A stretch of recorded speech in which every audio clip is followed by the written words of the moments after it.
Welcome to Telugu one.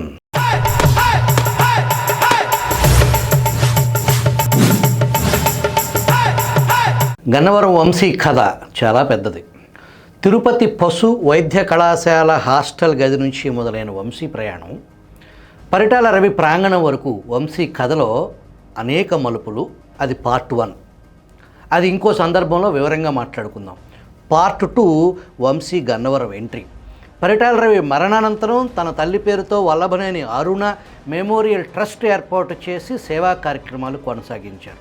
Vamsi అసలు లక్ష్యం కొరమేను లాంటి మైకు పట్టుకుని ఒక్కసారి అధ్యక్ష అని అసెంబ్లీలో అనాలని కోరిక. తన కోరిక తీర్చుకోవటానికి ఒక పక్క సేవా కార్యక్రమాలు స్పీడ్ పెంచి ఇంకొక పక్క కొడాలి నానితో సన్నిహిత సంబంధాలు నేర్పాడు వంశీ. కొడాలి నానికి వంశీకి మధ్య బంధం సిమెంట్ కాంక్రీట్ లాగా దృఢమైంది.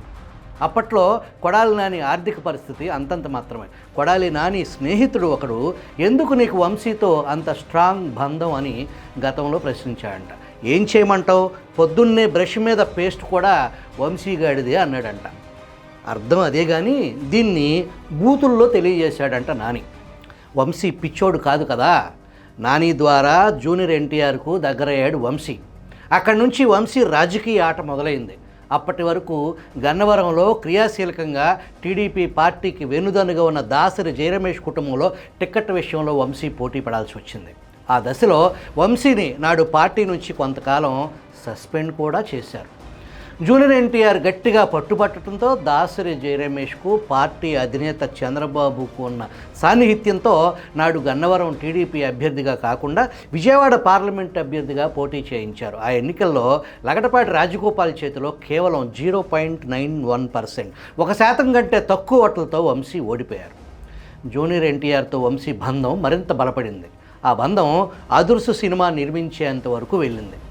2014 ఎన్నికల్లో గన్నవరం అభ్యర్థిగా సునాయాసంగా టీడీపీ బీఫామ్ సాధించారు. 2019 ఎన్నికల్లో వంశీ గెలిస్తే కొడాలి నాని ద్వారా వైసీపీలకు వెళ్లే అవకాశం ఉందని నాటి ఇంటెలిజెన్స్ ద్వారా చంద్రబాబుకు సమాచారం వెళ్ళింది. టిక్కెట్ దక్కకపోవచ్చు అనే అనుమానంతో నాడు ఎన్నికలకు ముందు బెజవాడ బెంజ్ సర్కిల్లో జగన్ రెడ్డిని వంశీ వాటేసుకుని నాకు టిక్కెట్ ఇవ్వకపోతే జరిగేది ఇది అన్నట్టు టీడీపీ అధిష్టానానికి హెచ్చరిక సంకేతాలు పంపించాడు. టీడీపీ తరపున గెలవటం, వైసీపీలోకి దూకటం, ఆ తరువాత పరిణామాలు మీ అందరికీ తెలిసిందే. ఎంతోమంది పార్టీ మారారు. మరి వంశీ విషయంలో తెలుగుదేశం కేడర్ కానీ తటస్థులు కానీ సాధారణ గృహిణులు సైతం వంశీపై ఎందుకు ఇంతలాగా రగిలిపోతున్నారు? దానికి ఒకే ఒక్క కారణం, నాటి ప్రతిపక్ష నేత నేటి ముఖ్యమంత్రి చంద్రబాబు సతీమణి భువనేశ్వర్పై అనుచిత వ్యాఖ్యలు చేయటమే. నారా లోకేష్ పుట్టుకపై వంశీ అత్యంత అభ్యంతరకరమైన అశుద్ధ వాంతులు చేసుకోవటమే దానికి కారణం. రాజకీయాల్లో లేని ఒక స్త్రీని, అందున ఆమె ఎన్టీఆర్ కుమార్తె, ఎన్టీఆర్ పెంపకంపై ఒక అనామకుడు ఆ స్థాయి వ్యాఖ్యలు చేయటం ఆశ్చర్యంగా లేదు. అందులో ఆశ్చర్యం ఏముంది? వంశీ ఎటువంటి పార్టీలో ఉన్నారు? కన్న తల్లి శీలంపై, తన తోబుట్టు షర్మిల పుట్టుకపై జగన్ పైశాచిక వ్యాఖ్యలు చేయించాడు అని షర్మిల స్వయంగా పలుమార్లు వ్యాఖ్యానించారు. మరి వంశీ చేత నాడు ఆ వ్యాఖ్యలు ఎవరు చేయించారు, ఎందుకు చేయించారు? జగన్ అడుగులకు లెక్క పక్కాగా ఉంటుంది. వైఎస్ వివేక దారుణ హత్యలో వైఎస్ భారతి పేరు పాత్ర బయటకు పొక్కింది.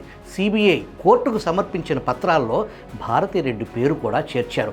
ఆమెను విచారించాల్సి ఉందని సిబిఐ కోర్టుకు తెలియజేసింది. ప్రజల నుంచి ఆ టాపిక్ డైవర్ట్ చేయాలి అంతే. తాడేపల్లి ప్యాలెస్ నుంచి గుడివాడకు వర్తమానం అందింది. కొడాలి నాని వంశీకి ఫోన్ చేసి జగన్ గారు నిన్ను ఈ విధంగా మాట్లాడమన్నారు, ఈరోజే మాట్లాడమన్నారు అని తెలియజేశారంట. అన్న, నేను ఇబ్బందుల్లో పడతాను అలా మాట్లాడితే అని వంశీ బదిలిస్తే, మాట్లాడకపోయినా ఇబ్బందుల్లో పడతావు, మాట్లాడాల్సిందే, జగన్ సార్ చెప్పిన తర్వాత చేయాల్సిందే అన్నాడంట.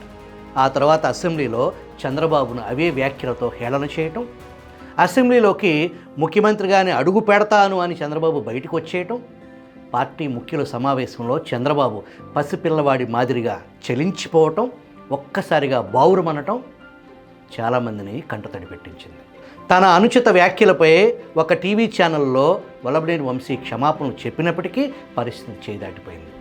వంశీ అరెస్టు పరిణామాల కథలో ఏ ఇద్దరు పోలీసు అధికారులు అసలు హీరోలు?